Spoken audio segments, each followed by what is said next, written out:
Por que as imagens de Exu são como são?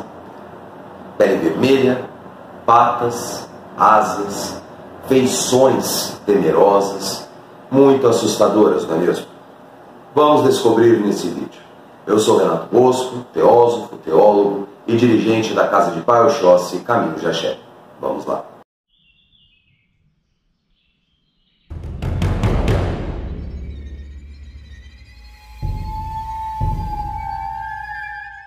Olá meu irmão, olá minha irmã, sejam todos muito bem-vindos e que a luz de Oxalá abençoe a todos vocês. Antes de começarmos, já deixem um like no início do vídeo, se inscrevam no canal e ativem o sininho de notificação para serem sempre atualizados quando houver um vídeo novo. Os nossos vídeos saem sempre às terças e às quintas-feiras, entre 8 e 10 horas da noite. Existem vários vídeos aqui na plataforma, aqui no YouTube, que tratam desse tema, do porquê que as imagens de Exu são tão horripilantes, porque tem esse aspecto temeroso, esse aspecto sombrio, esse aspecto diabólico. E até tem bastante conteúdo rico e dinâmico. Contudo, eu acho que também merece um viés teológico, nós analisarmos o porquê dessas imagens, porque essas imagens elas não carregam uma boa imagem para a religião de Umbanda. Vejam bem, uma imagem que não carrega bem uma imagem, né? Acaba sendo um pouco redundante, mas os contextos são diferentes. Vamos entender o porquê que essas imagens são criadas desse jeito. Vamos entender as influências e vamos entender o que realmente é Exu.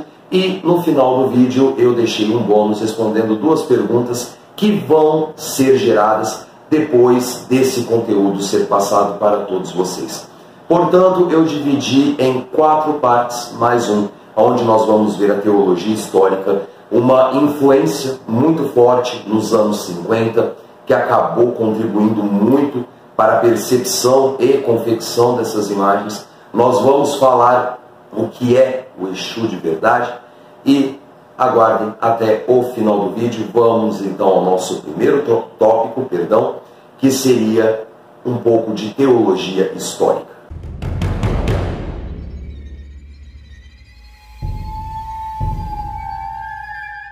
Quando vemos imagens horripilantes de Exu nas lojas de artigo religioso, aquelas com pele vermelha, cabeça de bode, pombagira toda nua, também com aquela pele avermelhada, as patas de bode também, existem algumas pombagiras que são confeccionadas erroneamente dessa forma, caveiras e todas essas coisas que remetem ao horror, que remetem ao medo, que remetem a ameaça, nós acabamos vinculando naturalmente a quem? Ao suposto demônio, aquele da cultura cristã, aquele que induz o homem ao pecado, que induz o homem ao mal. Mas por que isso acontece? Porque Exu tem essa ligação tão estreita com o diabo. Existem duas fontes que são essas fontes que nós vamos estar tratando nesse vídeo.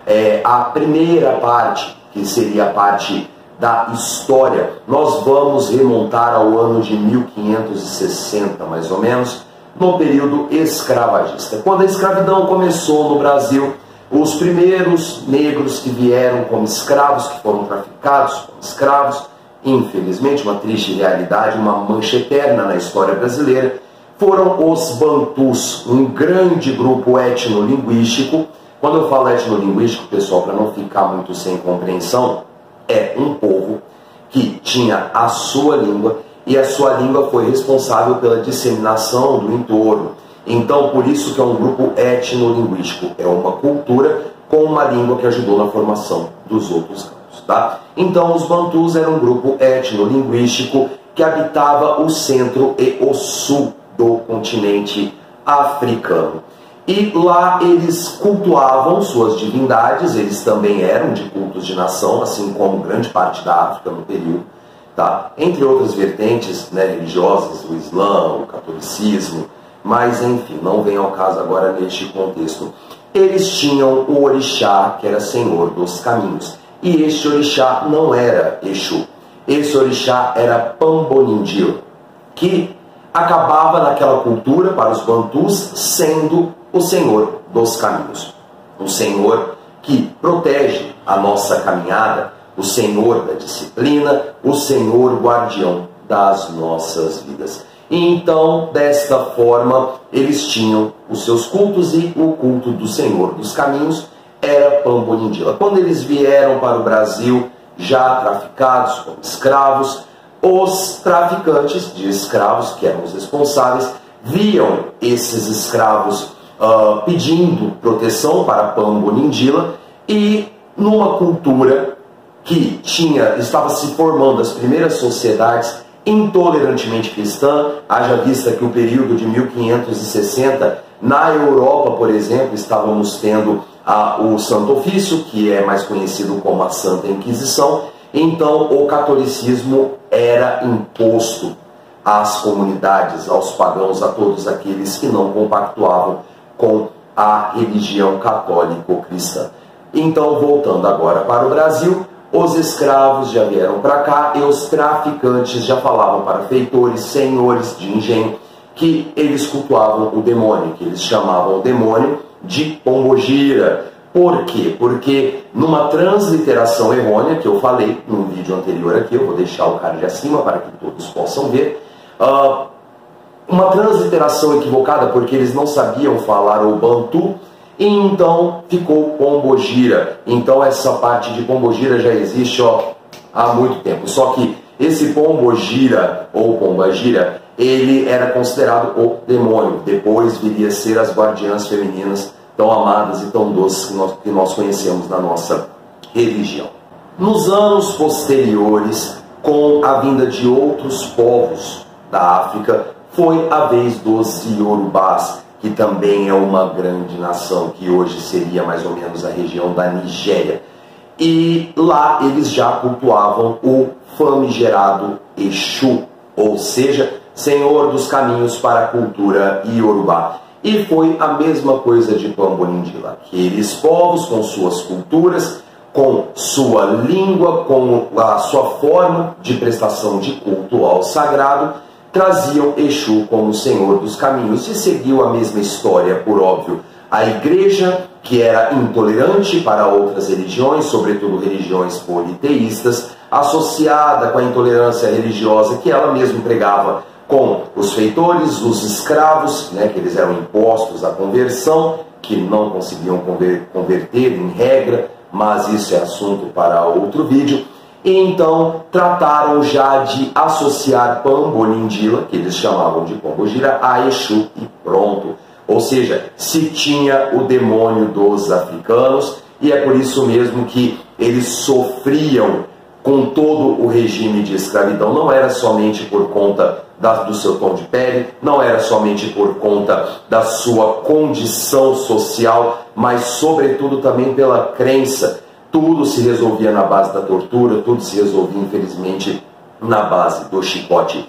Então, vejam bem, quando nós falamos de Exu hoje em dia e Pombagira, consequentemente, muitos cristãos fanáticos, fundamentalistas, intolerantes, eles já associam ao demônio por conta dessa herança cultural que se arrasta desde 1560 aproximadamente. Então já é sabido que Exu é tratado como demônio no Brasil há muito tempo, por falta de conhecimento, por falta de oportunidade de se conhecer outros ambientes além do ambiente judaico-cristão ou cristão católico que seja. Então, digamos que Exu já era considerado demônio? Não, nos dias atuais. Ele já é tratado como um demônio de épocas remotas, quando o Brasil ainda era um bebê engatinhando, quando ele tinha aproximadamente seus 60 anos, e ainda sociedades estavam a se formar. Agora vamos avançar um pouco na história. Nós vamos agora para o século XVIII, onde o candomblé já era uma religião legalizada, a abolição da escravatura já havia sido concretizada, apesar de que ainda temos sinais claros de escravidão no país, não é? Mas não vem ao caso.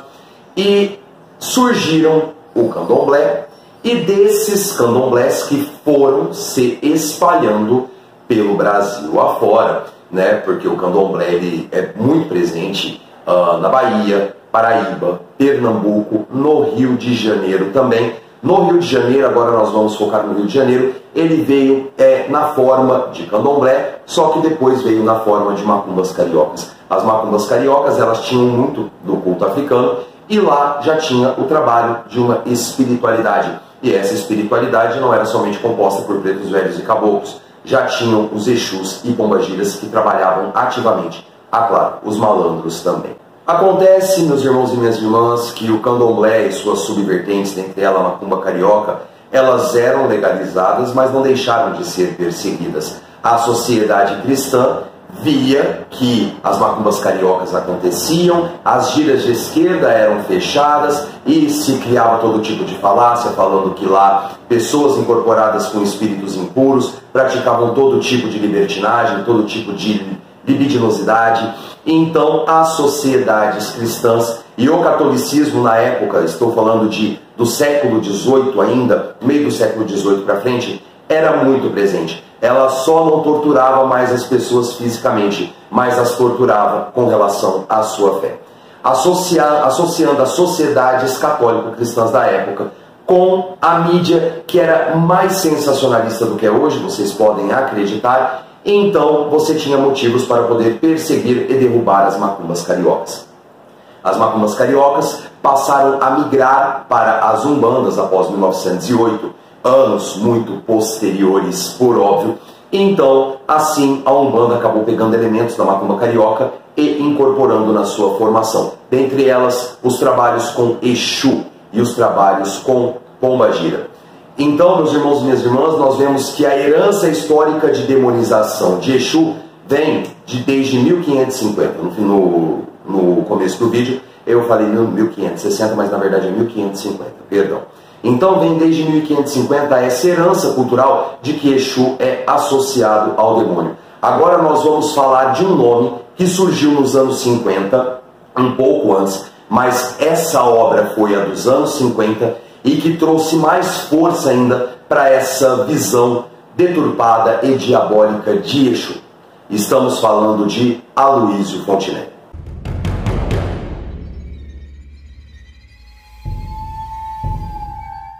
Quem foi Aloísio Fontinelli? Não tem muitos registros acerca da sua vida, da sua biografia, porém ele deixou um legado para a Umbanda. Um legado que teve uma boa intenção em ser mais claro, em ser mais resolutivo com relação às práticas, tendo em vista que nos anos 50 elas já eram bem mais consolidadas e mais semelhantes aos tempos de hoje do que em 1908 com Zé Fernandino de Moraes, porém o seu legado acabou sendo mais negativo do que positivo. Vamos lá então. Aloísio Fontinelli teria nascido em 1913 e ele teria morrido em 1952, um ano após o lançamento do seu livro mais polêmico, que se intitulava Exu. Neste livro, o Aloísio Fontinelli queria fazer um tratado máximo. O que seria esse tratado máximo? Colocar todas as fontes dos seus estudos associando a Exu. Então, neste livro nós vamos encontrar a parte de Quimbanda, que seria algo que seria mais aproximado com o que era cultuado pelos Bantus, a Umbanda, tá? E associou com práticas europeias, com outras práticas ocultistas, com práticas teosóficas, com práticas teúrgicas. Vamos lá então. Primeiramente, o que é teurgia? Teurgia é o tipo de sistema mágico que consiste em compelir entidades a cumprirem nossos desejos, tá? E a teosofia são as várias correntes que envolvem o esoterismo, a terapia holística, entre outros discursos filosóficos que lidam com a magia.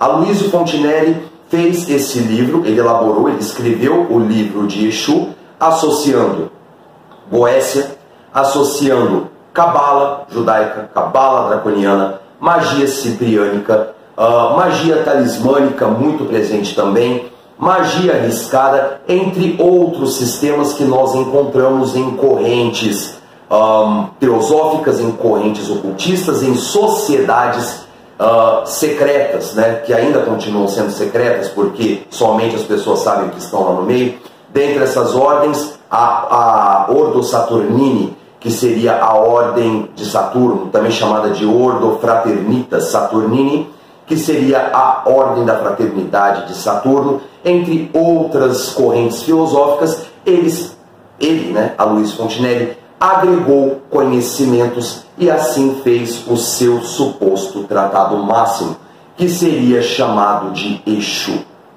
Acontece que Aloysio Fontenelle não foi somente ruim para a história da Umbanda, para o processo de demonização. Ele teve a sua colaboração teológica no livro Umbanda através dos séculos, um livro muito difícil de se encontrar, pelo menos de forma física. Quando nós achamos já usado, e muito oneroso, diga-se de passagem, aonde nós temos muitas boas considerações. Mas no Umbanda através dos séculos, ele já associava Exu a Satanás. E aí pronto, nós temos uma herança histórica que veio se arrastando nos anos 50, onde deveria haver mais informação, é onde veio Aloysio Fontenelle com o seu tratado de Exu, que falando que Exu tinha o seu fetiche, olha a palavra, fetiche em Satanás, em Lúcifer, em Satã.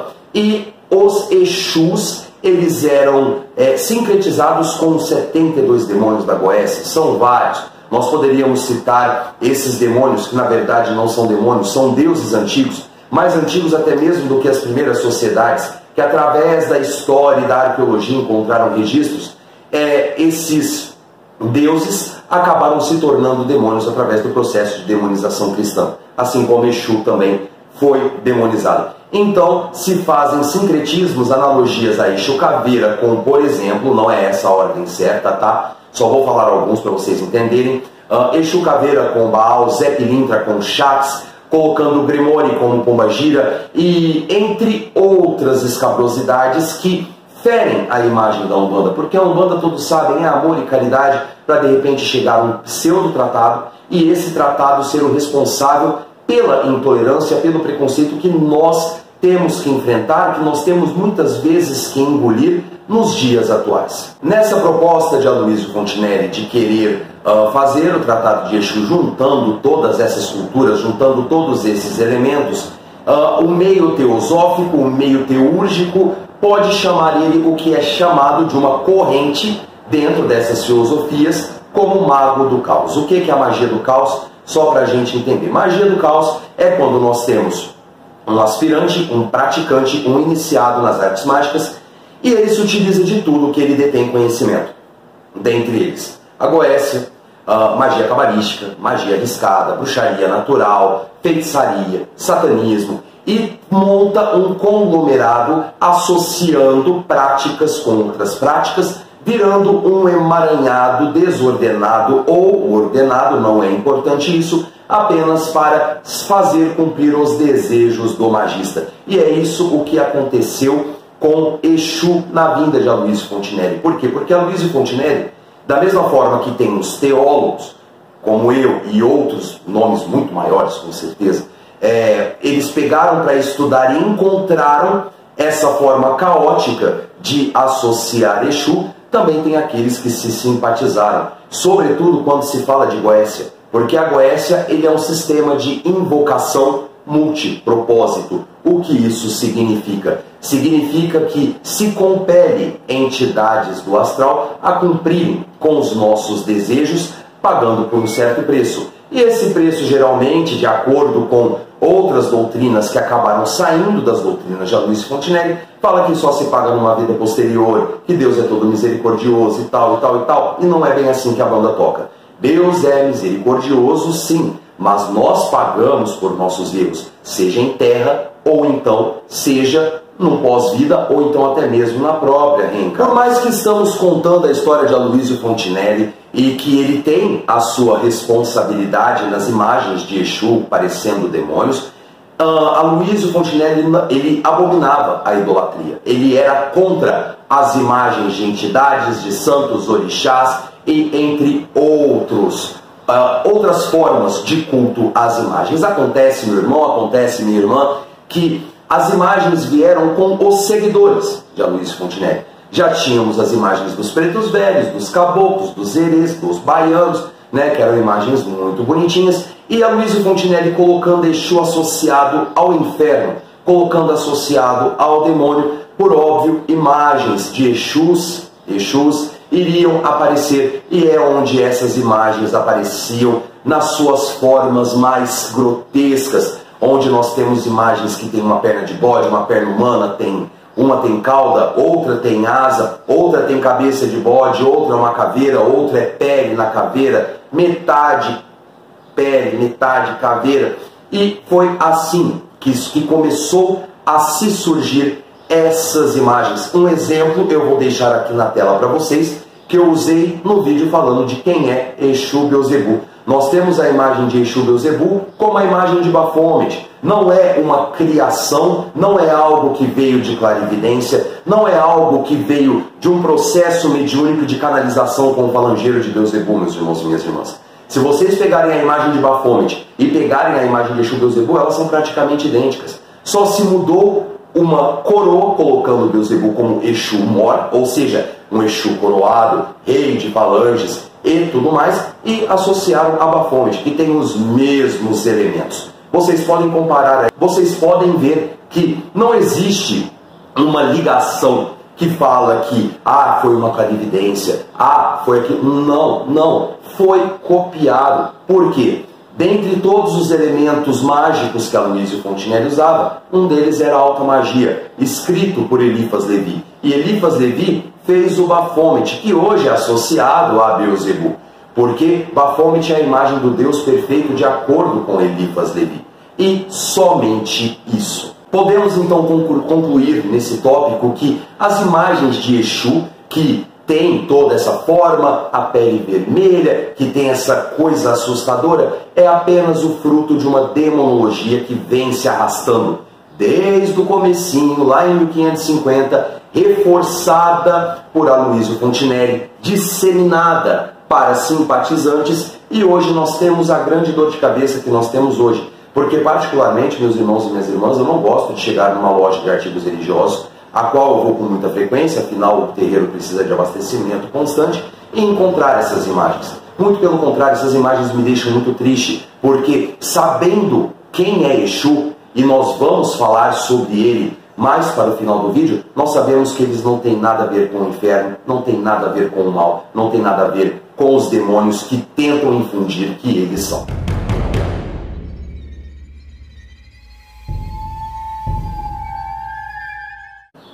Como foi falado, tendo a herança histórica e depois a vida de Aloysio Fontinelli com o livro Exu, nos anos 50, seguidores então começaram a acabar disseminando essa imagem diabólica de Exu e, pasmem, essas imagens elas eram feitas supostamente através da clarividência, como foi falada.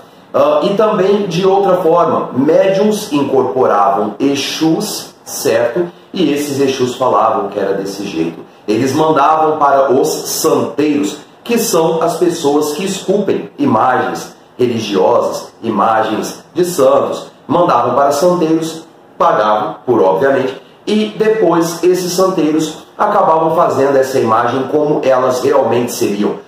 Ou seja, aquela coisa monstruosa, aquela coisa estranha, até às vezes bizarra, de se ver. E um fato muito curioso, falando que os Exus incorporados falavam que era desse jeito, nós sabemos, e caso alguém não saiba, eu vou estar explicando bem brevemente aqui, que o trabalho mediúnico e a mediunidade de incorporação, vamos falar de mediunidade no contexto geral, sempre é um trabalho consorciado. O que é um trabalho consorciado? O guia não faz tudo, tá? O guia ele está lá presente com sua energia, com o seu magnetismo, e ele acaba fazendo metade da participação do trabalho com as energias dos passes, com a energia dos trabalhos em geral. A outra metade é por parte do médium, ou seja, o médium, a matéria do médium, a energia do médium faz parte desse trabalho. Então é na forma de consórcio, ou seja, um faz a sua parte, o outro faz a sua parte, só que de forma conjunta. Agora vamos lá. Já falei em um vídeo anterior aqui também que Exu é uma entidade especular. O que isso significa? Significa que Exu apenas reflete aquilo que o médium realmente é. E todo guia espiritual de preto velho, a pombagira, a malandro, Exu mirim, que seja, ele respeita a visão que o médium tem dele. Se o médium, vamos colocar esses médiums que acabaram sendo seguidores de Aloysio Fontinelli, se esses médiums tinham a imagem de Exu como algo infernal, como algo demoníaco, como algo temeroso, o guia simplesmente respeita, vai trazer o médium ajoelhando, arrastando a cara no chão, babando. Por quê? Porque o médium naquele contexto queria ser temido, queria ser respeitado através da imposição do medo. E isso gera mais terror do que respeito. E é por isso mesmo que não é incomum, meus irmãos e minhas irmãs, até hoje, tendo ainda mais informação no YouTube, nas redes sociais, que nós vemos Exus chegando desse jeito, parecendo verdadeiros demônios, proferindo ameaças, proferindo maldições, proferindo palavras de baixo calão, quando Exu é totalmente o oposto disso. Mas ainda é um guia espiritual e o guia vai respeitar essa imagem, por mais que essa imagem seja uma imagem distorcida ou diabólica, porque para Exu tanto faz o jeito que ele vem, tanto faz o que ele, como ele vai se portar, porque o trabalho será entregue, o trabalho será feito. Mas para o médium é ruim, porque vai gerar medo, vai gerar desconforto. Para quem detém conhecimento, vai gerar desconfiança, vai gerar também dúvidas se é realmente um espírito de lei. Exu está de consciência tranquila, enquanto o médium talvez não possa dormir tranquilamente colocando sua cabecinha no travesseiro.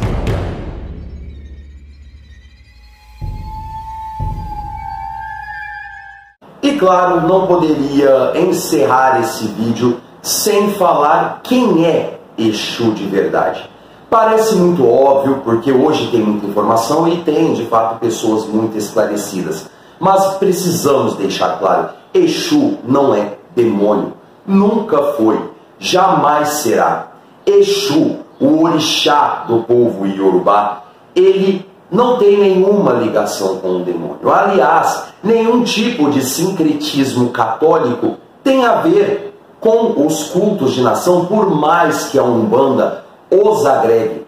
Acontece, meus irmãos, que a teogonia, ou seja, a criação das divindades africana, a cosmogonia, ou seja, a origem do universo, é diferente do que aqui no Ocidente, principalmente das religiões cristãs. A teofania, a teologia, é tudo diferente naquele contexto. E nos cultos de nação não existem demônios. Existem espíritos de má índole, mas nada associado com demônios de pele vermelha, chifres, pés de bode e tudo mais. São criações de uma igreja intolerante para a época, que colocava demônios como essas criaturas horrendas, como essas criaturas más. E é somente isso. Não tem nada a ver com a intolerância católica e também não tem nada a ver com os fetiches católicos de Aloysio Fontinelli. Exu é senhor dos caminhos, Exu é disciplina, Exu é retidão, Exu é compromisso, Exu é proteção, Exu é aprendizado, Exu é, sobretudo, um grande amigo, um amigo que sem ele nada fazemos. Afinal, já se fala naquele ponto, sem Exu não se faz nada. Então, nós temos que deixar clara essa imagem, que os Exus que trabalham na Umbanda, por mais que tenham suas nomenclaturas que possam soar sombrias, por mais que tenham até mesmo essas imagens dos artigos religiosos, Exu não tem nada a ver com o mal. Exu é guardião da lei, Exu é cumpridor de karma, Exu é cumpridor da lei de Deus. Ele vai dar para o consulente e para seu médium o que ele merece e está amadurecido para ter. Nada de mesquinharia. Aliás, Exu não se contenta com mesquinharia. Ele não vai fazer trabalhos em troco de uma galinha, não vai fazer trabalho em troco de um sacrifício. Não existe barganhas no mundo espiritual. O mundo espiritual está muito mais avançado do que nós.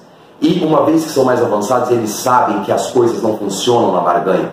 O universo Deus é que proporciona bênçãos para nós. E eles são os caminhos para chegarmos até as divindades. Vejam bem, caminhos para chegar às divindades. Exu é mensageiro dos orixás. E os orixás são centelhas vivas, puras, emanadas do próprio Deus.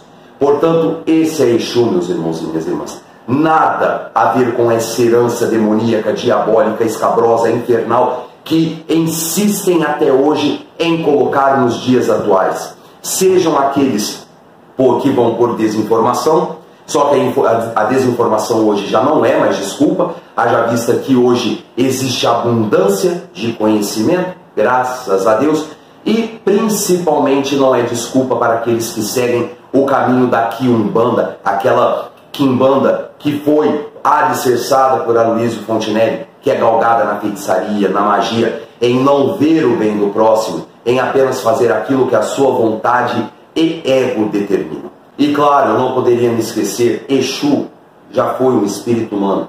Ele já cometeu erros, também já teve acertos, suas reencarnações, e foi nos seus erros que eles acabaram se tornando guardiões, a princípio do baixo astral, foram se elevando e a eles foi concedido o livre-arbítrio de poderem seguir um caminho de luz, através da prática da caridade, através como servos dos orixás, como servos do Cristo. Uma vez espírito humano, sempre espírito humano. Aliás, o espírito é uma centelha emanada de Deus. E então, portanto, não tem nada a ver com aquilo que saiu do inferno. O inferno, pessoal, é uma alegoria. O inferno é o inferno que nós criamos para a nossa vida. O karma de erros sucessivos que vem, isso não é maldade, isso não é a ira de Deus. Isso é lei do merecimento. Afinal, como muitos guardiões falam, inclusive os seus 7 catacumbas, que me acompanha, ninguém planta quiabo e vai colher jiló. Aquilo que você planta, você colhe. E, portanto, se você faz o bem, você vai colher o bem em abundância. Mas se você colher o mal, se você plantar o mal, perdão, você vai colher o mal certamente na mesma abundância. E agora vamos para algumas considerações finais. Eu separei 2 perguntinhas aqui que podem surgir depois de assistir o vídeo, caso você tenha assistido o vídeo até o final. Se as imagens são frutos de demonização ou de desinformação, eu não devo ter elas na tronqueira? Não tem problema nenhum. Se você não se incomoda com essa imagem, tudo bem. A questão é, não ache que na imagem está o seu guardião. Por mais que a imagem tenha sido cruzada por ele, é apenas a energia dele para te auxiliar nesse processo de firmeza. As imagens, meus irmãos e minhas irmãs, têm essa finalidade para podermos ter um norte, podermos ter um foco na hora de realizar nossas orações e realizar as nossas firmezas. O seu guardião não é aquele que está na imagem. O seu guardião não está lá. Ele não é um objeto, a imagem no caso, um objeto de milagres. A idolatria, meus irmãos e minhas irmãs, deve ser evitada tanto no meio católico como no meio umbandista. Porque a idolatria nos faz escravo da imagem, nos faz escravo da visualização, enfraquece a fé. Você pode ter a imagem, não tem problema nenhum. Mas não ache que é o Exu, que é aquele que está lá. Lá está a energia dele. E é lá que você vai poder focar nas suas energias, focar na sua firmeza, principalmente antes dos trabalhos. E a segunda pergunta, está tudo anotado aqui, tá? Não quero ter imagens diabólicas na tronqueira. O que coloco nela? Se você colocar um copo de uísque, uma taça de champanhe, fumos de correspondência Exu Pombagira e Exu Mirim e velas, já está de ótimo tamanho. Desde que você tenha fé, a fé que vai magnetizar esses objetos e vai atrair as energias dos seus guardiões para aquele lugar, para aquela casinha onde você designou como tronqueira, e para aqueles elementos também. Tudo está do mental para cá e nunca de cá para lá, porque acaba sendo também uma forma de idolatria.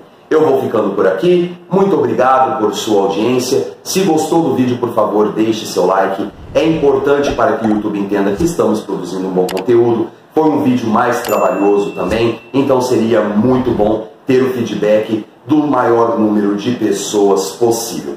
Então, eu fico por aqui, mais uma vez. Se você tem alguma dúvida, claro, se você quiser comentar algo mais acerca desse assunto, fique à vontade nos comentários, que quando possível for, eu vou estar respondendo a cada um de vocês. Axé para quem é de axé, amém para quem é de amém. Fiquem todos com Deus e até o próximo vídeo. Tchau!